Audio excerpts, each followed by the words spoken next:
भागवत जी कहते हैं दूध सबसे आवश्यक। दूध, बिना दूध के बच्चों का जीवन नहीं। दूध तो उनके लिए सबसे आवश्यक। दूसरी कोई चीज उनके लिए आवश्यक है, वो है मक्खन। मक्खन, लोनी कहते हैं, मक्खन कहते हैं, लोनी। और फिर तीसरी चीज है घी, उसके बाद तेल, और उसके बाद जो भी आप साधारण चीजें खा रहे हैं। गुड़ बच्चों को बहुत ही आवश्यक है, क्योंकि कफ को संतुलित रखने में जो जो चीजें मदद कर रही हैं, घी है देशी गाय का, दूध है, दही है, मट्ठा है, मक्खन है, गुड़ है, ये सब कफ को संतुलित रखने वाली चीजें। तो ये बच्चों के भोजन में नियमित। अब गुड़ जो है ना, कई फॉर्म में खा सकते हैं बच्चे। सीधे गुड़ खा सकते हैं, गुड़ की पट्टी खा सकते हैं, चिक्की जिसको आप कहते हैं, तिल में हो तो बहुत अच्छा, मूंगफली में है तो भी चलेगा, नहीं तो चने में खा सकते हैं। तो बच्चों के डेली डाइट में ये चीजें रहनी चाहिए। गुड़ रहना चाहिए, तिल रहना चाहिए, मूंगफली रहनी चाहिए। ये सब चीजें जिनको आप महसूस करते हैं ना भारी है, ये कफ को संतुलित रखने में मदद करते हैं। तो भारी चीजें बच्चों को नियमित रूप से दीजिए। एक ही चीज का निषेध है, एक ही चीज का निषेध बताया भागवत जी ने, पतला आटा। अब पतला आटा उन्होंने कहा है, पतला आटा माने बारीक आटा। इसको मैं थोड़ा आज के हिसाब से कहूं, क्योंकि आज वो चीज है भागवत के जमाने में नहीं थी। मैदा, मैदा ही निषिद्ध है बच्चों को, बस मैदे की चीज नहीं। अब मैदे की चीज नहीं क्यों? क्योंकि ये कफ को बिगाड़ने वाली चीज है मैदा। बाकी चीजें कफ को संतुलित रखती हैं, मैदे की चीजें कफ को बिगाड़ेंगी। तो बच्चों को मैदे की मठरी मत दें। अब आप बोलेंगे जी मठरी मांगे तो आटे की बना के दें, मैदे की ना दें। अब मैदे का बना हुआ समोसा ना दें, तो समोसा मांगेंगे तो आटे का समोसा दें। मैदे की कचौरी ना दें, कचौरी मांगेंगे तो आटे की दें। मैदा छोड़कर बाकी चीजों के बारे में भागवत जी कहते हैं कि बच्चे आसानी से प्रभाव कफ में उसको भी पाचन कर सकते हैं। अब मालिश हो गई, भोजन हुआ, फिर नहाने के लिए कहा है, तो मालिश पहले, स्नान बाद में। हमेशा स्नान के बाद मालिश करने को मना किया है, स्नान बाद में, मालिश पहले। तो अच्छे से मालिश करिए। आप बोलेंगे जी कितनी देर मालिश करें? तो इसके लिए बहुत सुंदर बात उन्होंने कही है।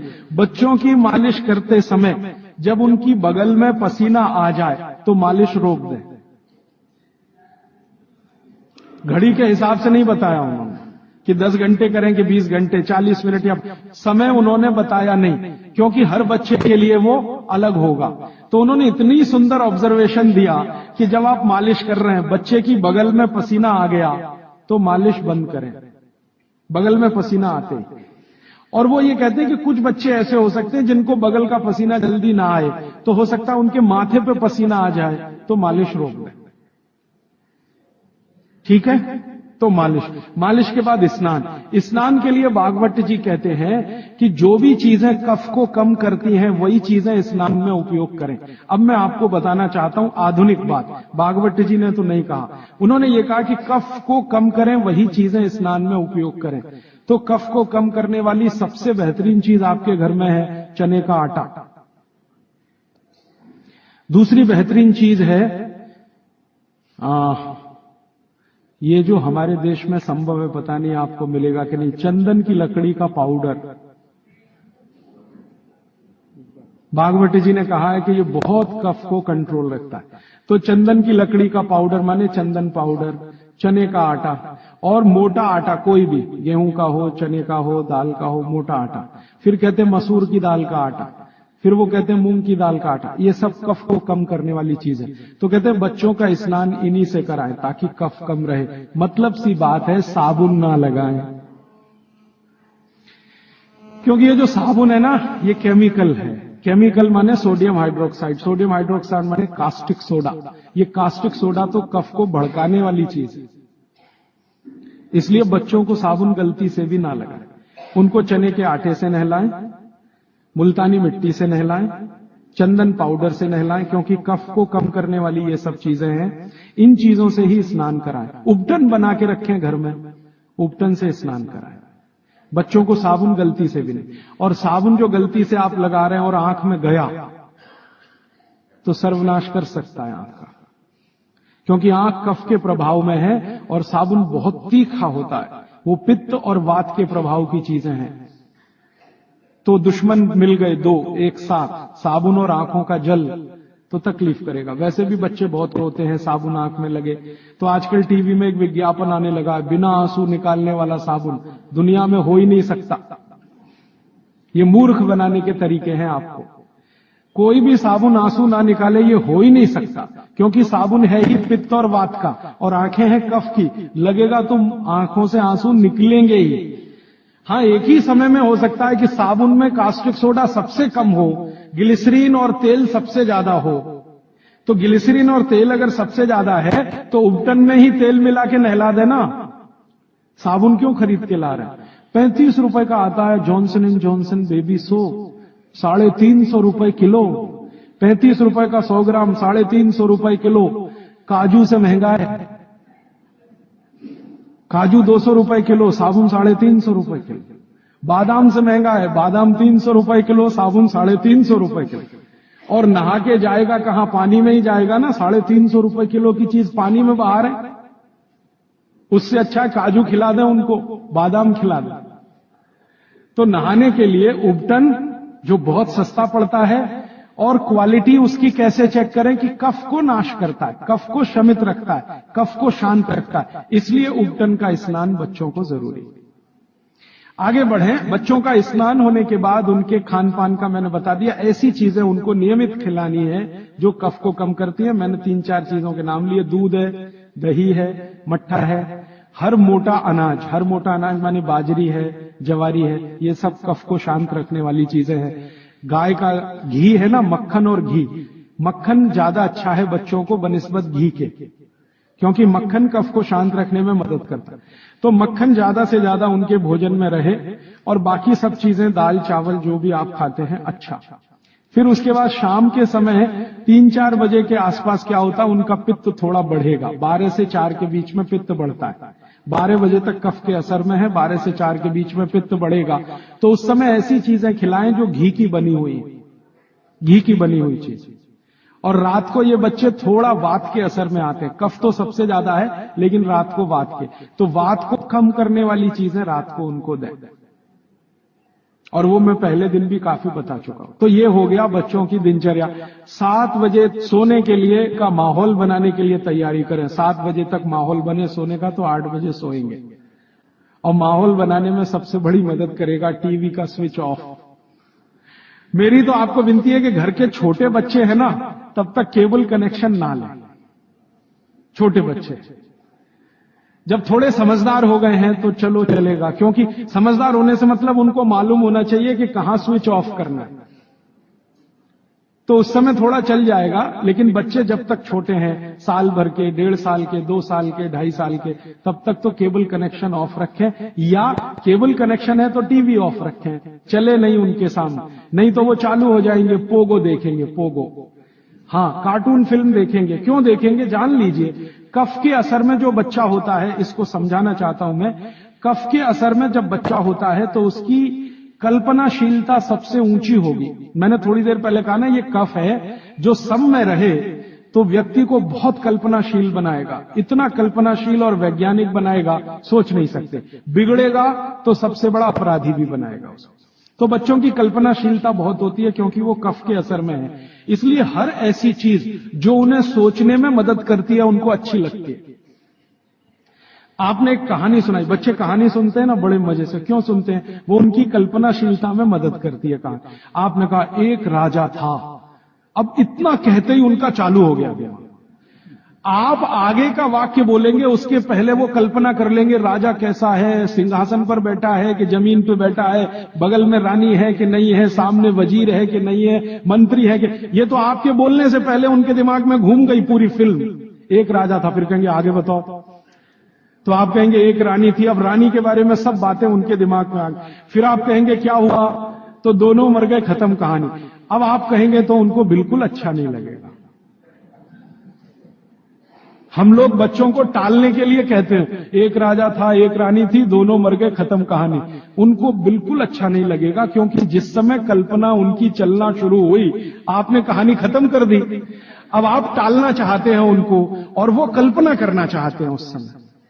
तो आप कहानी को जितना लंबा खींचें उतना अच्छा।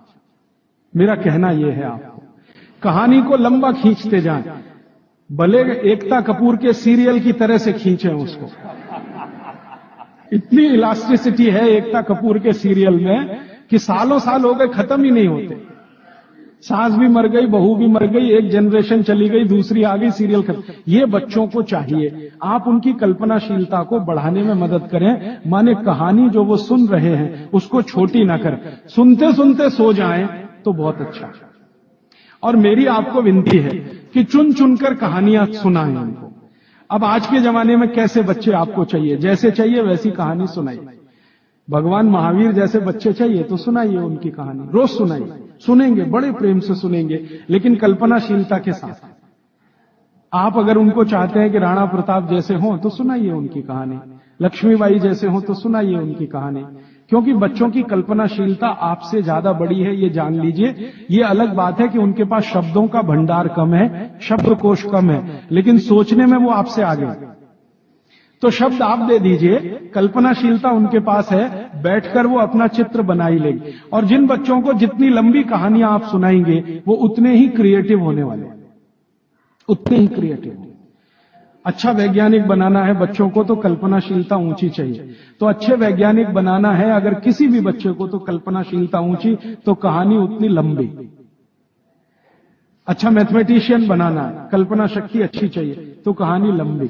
माने लंबी कहानियां सुनाने की आप अपनी आदत डालें तो बच्चों में आएगी।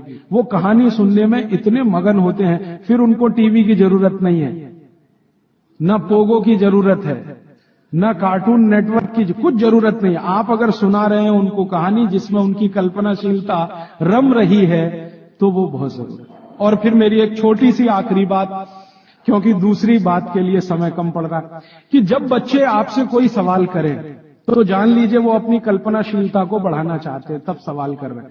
तो उनके सवाल का जवाब ईमानदारी से दें। जैसे उन्होंने सवाल पूछा कि ये टमाटर का रंग लाल क्यों है, मान लीजिए सवाल पूछा टमाटर का रंग लाल क्यों। अब आपको मालूम नहीं है कि टमाटर का रंग सच में लाल क्यों है, तो आप उनको कुछ उल्टा सीधा मत कहें, भगवान ने कर दिया है, ऐसा हो गया है, वैसा हो गया है। आप उनको ईमानदारी से कहें, देख भाई, बेटा या बेटी, मुझे अभी मालूम नहीं है कि टमाटर का रंग लाल क्यों होता है, मैं कल पता करके बता दूंगा या परसों पता करके बता दूंगा। बच्चे जब सवाल पूछ रहे हैं तो उनकी कल्पनाशीलता की पूर्ति के लिए पूछ रहे हैं। आप उनको कभी भी गलत जवाब तो दीजिए ही मत। वो कह रहे हैं जी ये चंद्रमा क्यों चमक रहा है सफेद सफेद, और तारे क्यों चमक रहे हैं, और सूरज लाल क्यों दिख रहा है या पीला क्यों दिख रहा है, या ये पत्ते हरे क्यों हैं, ये पीले हो जाते हैं तो ये हरे से पीले कैसे हो गए। ऐसे सवाल वो पूछेंगे, उनके उत्तर पूरी ईमानदारी से दीजिए। तो इसका माने आपको पढ़ना ही पड़ेगा, बिना पढ़े आप उत्तर दे नहीं सकते। और जो आपने कोशिश की उल्टा सीधा, तो थोड़े दिन में जब उनको सच्चाई पता चलेगी तो आपका आदर वो बिल्कुल नहीं करेंगे। उनके गुरुजी ने बता दिया कि ये पत्ता हरा इसलिए था और टमाटर लाल इसलिए हो गया और चंद्रमा इसलिए चमकता है, सूरज इसलिए पीला दिखाई देता है। जैसे ही उनको पता चलेगा तो आपकी इज्जत तो 2 कौड़ी की हो गई उनके सामने। वो आपको कहेंगे जी आपने गलत बताया, मेरी टीचर ऐसा बोलती है। तो आपसे हटकर वो टीचर की तरफ चला गया, और टीचर की तरफ गया तो समझ लो बच्चा आपके हाथ से ही गया। जैसे जैसे उसका आकर्षण टीचर के प्रति बढ़ता जाएगा वो आपके कंट्रोल के बिल्कुल, फिर टीचर जो कहेगी उसको पत्थर की लकीर मानेगा, आप जो कहोगे उस पर कभी भी भरोसा नहीं करेगा। इसलिए मैंने थोड़ी देर पहले कहा बच्चों को बड़ा करना दुनिया का सबसे मुश्किल काम। तो आप बच्चों के साथ व्यवहार वैसा ही करें जैसा प्रकृति ने उनको स्वभाव दिया है। कफ का स्वभाव माने कल्पनाशीलता वाला स्वभाव, कफ का स्वभाव माने इमेजिनेशन, लिमिटलेस इमेजिनेशन। वो सीमा के पार जाके बात करते हैं। आप देखते हैं ना दुनिया के सारे बच्चे परेशान है हैरी पॉटर पढ़ने के लिए, है ना। और आप और मैं सवाल करते हैं जी हैरी पॉटर में रखा क्या है, कुछ नहीं है, उसमें तिलिस्म है, जादुई तिलिस्म है, वो सच्चा नहीं है, लेकिन उनकी कल्पनाशीलता में उनको बहुत आनंद दे रहा है, इसलिए करोड़ों किताबें बिक रही हैं हैरी पॉटर। आप पसंद करें या न करें, क्योंकि बच्चे कफ के असर में है, कल्पनाशीलता उस समय सबसे ज्यादा है। तो जादुई बातें, तिलिस्मी बातें, जादूगर की बातें, ये सब उनको अच्छी इसलिए लगती है कि कल्पनाशीलता बढ़ाने में ये सब मदद करते हैं। ये जासूसी उपन्यास जितने हैं ना, बच्चे बहुत प्रेम से पढ़ते हैं, चाहे वो अमेरिका में हो या हिंदुस्तान में। बस अंतर है, अमेरिका में अंग्रेजी में पढ़ेंगे, हिंदुस्तान में हिंदी में जरूर पढ़ेंगे। चंदा मामा एक पत्रिका आती है बच्चों की, चंदा मामा या नंदन, चुन चुन के ऐसी कहानियां हैं उसमें जो उनकी कल्पनाशीलता बढ़ाती हैं। तो वो लड़ेंगे आपसे, चंदा मामा चाहिए, नहीं तो ये किताब चाहिए, अमर चित्रकथा चाहिए, ये चाहिए, ये चाहिए। अब आपके ऊपर है कि आप उनकी कल्पनाशीलता कितनी बढ़ा सकते हैं। 14 साल तक विशेष ध्यान रखें बच्चों का, जब